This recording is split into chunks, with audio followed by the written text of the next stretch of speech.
जय भीमच होता. त्यांच्या अंगात मृत्यू होता पण तोंडात फक्त जय भीमच होता. म्हणून असे जय भीमचे नायक आमचे राजाभाऊ थाटे यांना मी निमंत्रित करतो की त्यांनी या ठिकाणी आपल्याला प्रबोधन करावं.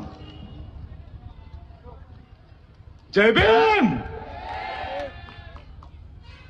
या देशातील समस्त बहुजन समाजासोबत बामणाला,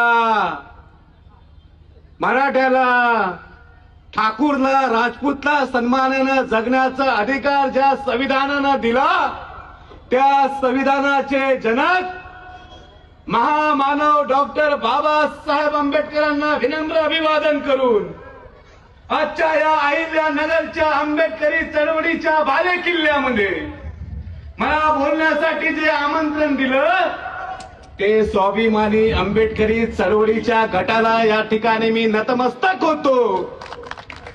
अरे हिंदुत्वाचा प्रयोगशाळा म्हणून ओळखल्या जाणाऱ्या या अहिल्यानगरमध्ये बाबासाहेबाचे लेकरं देखील जिवंत आहेत.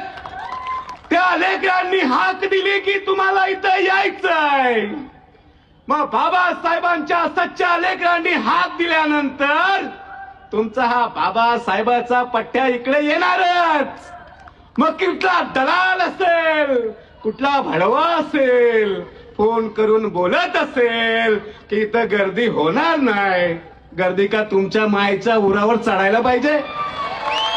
अरे आम्हाला गर्दी नाही पाहिजे, आम्हाला गर्दी नाही पाहिजे, आम्हाला दर्दी पाहिजे. बाबासाहेबाला बोलल्यानंतर त्याच्या अंगामध्ये रग आला पाहिजे. बाबासाहेबाचा कोणी अपमान करील तर त्याला जशास तसं उत्तर देणारा भीम सैनिक पाहिजे.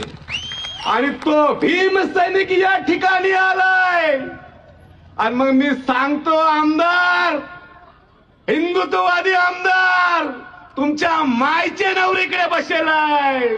तुमची हिंदुत्वाची प्रयोगशाळा जाळून टाकून तिथं फुले शाहू आंबेडकरांचा वाद रुजवण्यासाठी आम्ही एवढे भीम सैनिक इथं आलेलो. आम्हाला काय धमकी बिमकी द्यायच्या भानगडीत पडू नका. आम्ही रोजच धमक्या घेऊन जगणारे माणसं आहोत.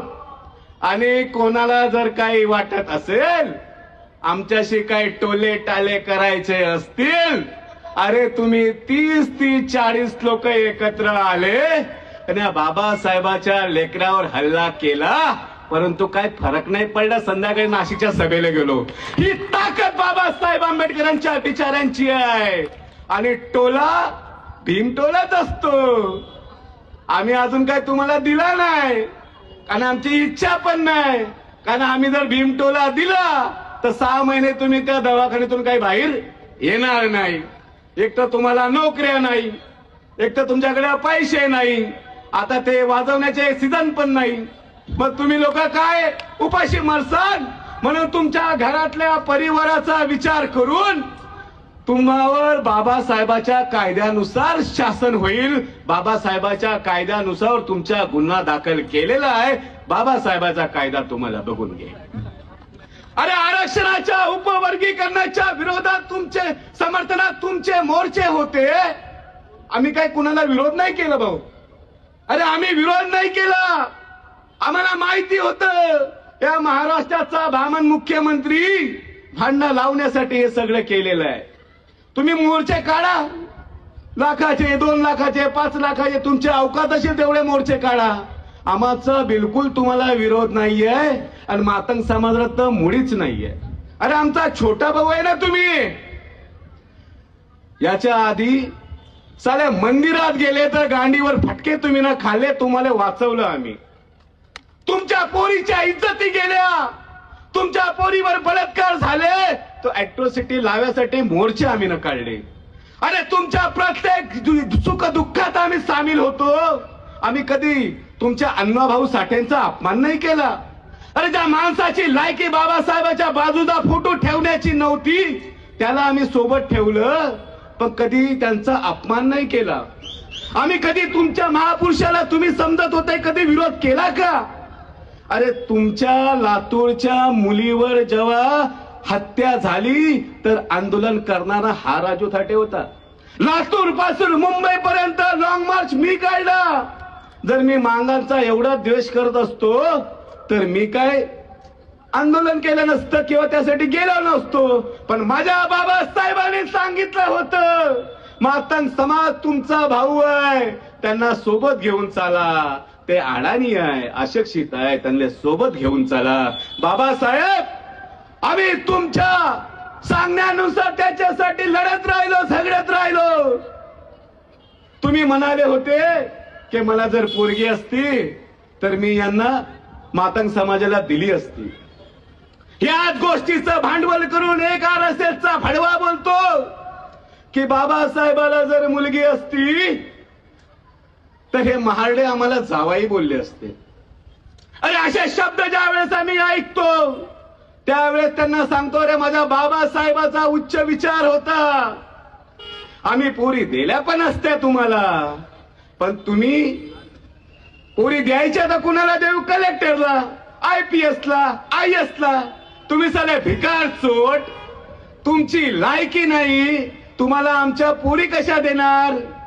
पण ब्राह्मण आम्हाला पोरगी देतो कारण आम्ही बाबासाहेबांचं ऐकलं, IS IPS कलेक्टर झालो म्हणून आम्हाला बाबासाहेब बामण पोरी देतात, कारण आमची लायकी बामणापेक्षा मोठी झालेली आहे. तुम्ही देखील तुझं केलं असतं तर तुम्हाला पण आम्ही जवळ केलं असतं. परंतु विषय वर्गीकरणाचा आता यांचा एक कुठला तरी महापुरुषांनी काढला. मला वाटतं त्याचं नाव मी 4-5 वर्ष आधी कधी ऐकलं नव्हतं. मग याची मजाल एवढी झाली, बाबासाहेब तुमचा बाप, बाबासाहेबांचे बाप ज्योतिबा फुले आणि ज्योतिबा फुलेचा बाप लहू साळवे. अरे लहू साळवेचं आम्ही कधी नाव इतिहास ऐकलं नाही. ज्या लोकशाहीर अण्णाभाऊ साठेने एवढ्या कादंबऱ्या लिहिल्या त्यांनी लहू साळवेवर काही लिहिलं नाही. बाबासाहेबांना 13 मातंग परिषदा घेतल्या, कधी त्या लहू साळवेचं नाव घेतलं नाही. मग अशा माणसाचे बोलतात की यांनी स्वातंत्र्य सैनिक तयार केले, मग या स्वातंत्र्य सैनिकाने देशाची लढाई लढली म्हणून देश स्वातंत्र्य झाल्यावर आरक्षण भेटलं. म्हणजे माझ्या बापाने एवढा संघर्ष केला, त्या संघर्षाला डावलण्याचं काम तुम्ही करायला सुरुवात केली. मग आम्ही गप कसं बसणार? मग आम्ही बोलायला सुरुवात केली. अरे तुमच्या जीवनापासून मरणापर्यंत तुमच्यासाठी जर कोणी काही केलं असेल ते फक्त डॉक्टर बाबासाहेब आंबेडकरांनी केलेलं आहे. म्हणून आम्ही बोललो की तुम्ही जर बाबासाहेब आंबेडकरांना तुमचा बाप बोलले असते तर तुमची पण प्रगती झाली असती. तुम्ही जर डॉक्टर बाबासाहेब आंबेडकरांनी सांगितलं होतं त्या मार्गाने गेले असते तर तुमची पण प्रगती झाली असती. अरे आमच्या गावाखेड्यातील लोक मुंबई सारख्या शहरामध्ये येऊन काबाड कष्ट केली, मेहनत केली, 2 पैसे कमावले, त्यातले पैसे सांभाळून ठेवले आणि ते शिक्षणावर खर्च केले. ते शिक्षणावर खर्च केल्यानंतर मेहनत करून ते नोकरीवर लागले. त्यांनी मेहनत केली. मग तुम्ही काय केलं? जेव्हा आमची पोरं शिकत होती तुम्ही गावामध्ये डफळे घेऊन डहा डडंग डहा डहा डडंग डहा डहा डडंग डहा हे करत राहिले. अरे तुम्ही जर आमच्या बापाला बाप बोलले असते तर तुम्हाला दुसऱ्या बापाची गरज नाही पडली असती. तुम्ही तुमच्या हाताने आज तुमच्या पिछाडीवर गेलेले आहात. आज मी तुम्हाला संधी आहे, बाबासाहेबाला बाप माना.